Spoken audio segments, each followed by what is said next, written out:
সম্মানিত গাইজ, বসন্ত বাংলা টিভি এবং দৈনিক বাংলাদেশ সংস্থা পত্রিকার পক্ষ থেকে আমি জসিমউদ্দিন চৌধুরী এই মুহূর্তে অবস্থান করছি টঙ্গী উত্তরা কামারপাড়া চৌরাস্তার সম্মুখে।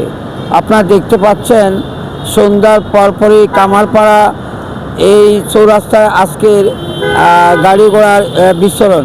আমরা যদি আপনাদেরকে একটু জানিয়ে রাখার চেষ্টা করি তাহলে বলতে হয় এই কামারপাড়া যে চৌরাস্তা, এই চৌরাস্তায় আমরা অতীতেও দেখে এসেছিলাম, সব সময় আপনার জ্যামজট লেগেই থাকে।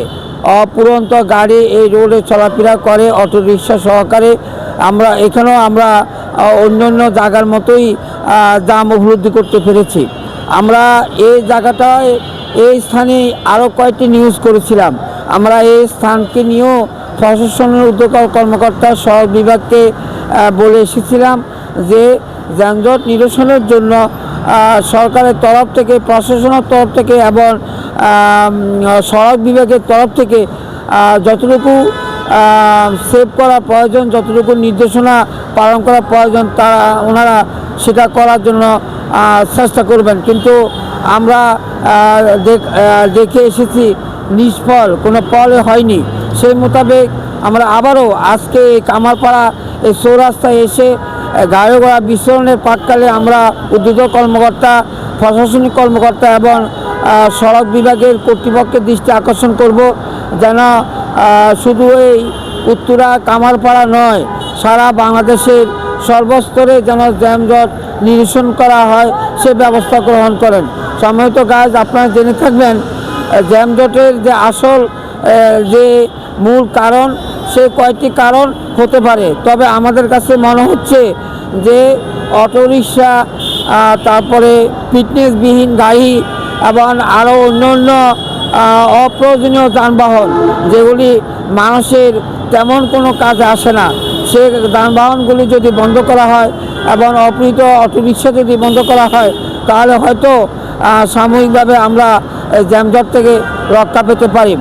আপনারা এই সাথে সাথে আরেকটু কথা না বললে নয়, আমরা দেখতে পেরেছি বাংলাদেশের বিভিন্ন জায়গায় এখন শীতের আমেজ চলে এসেছে। শীতকাল একদিকে অত্যন্ত আরামের দায়ক, আর অন্যদিকে যারা বয়সজ্যেষ্ঠ আছেন, মুরব্বী আছেন, যাদের 60 ঊর্ধ্বে বয়স, তারা এই শীত আসলে তাদের একটু শ্বাসকষ্টের একটু সমস্যা হয়।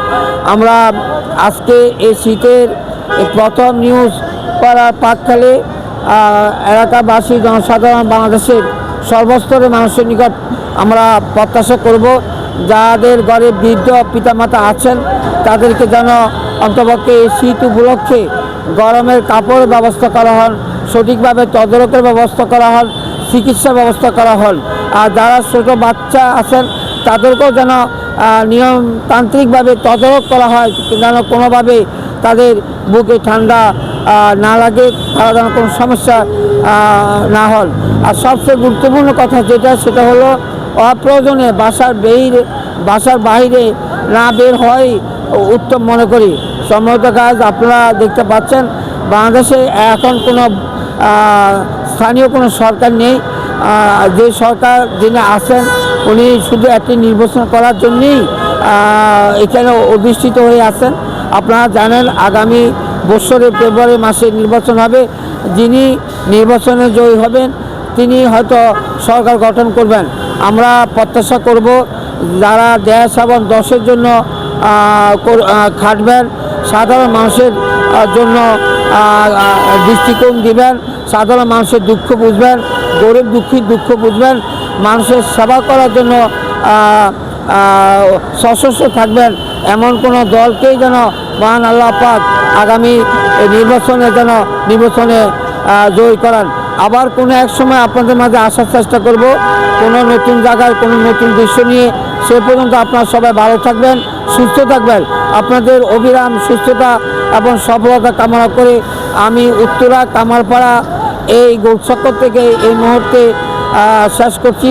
মোহাম্মদ জসিমউদ্দিন চৌধুরী, বসন্ত বাংলা টিভি এবং দৈনিক বাংলাদেশ সংস্থার সবাই ভালো থাকবেন, সুস্থ থাকবেন।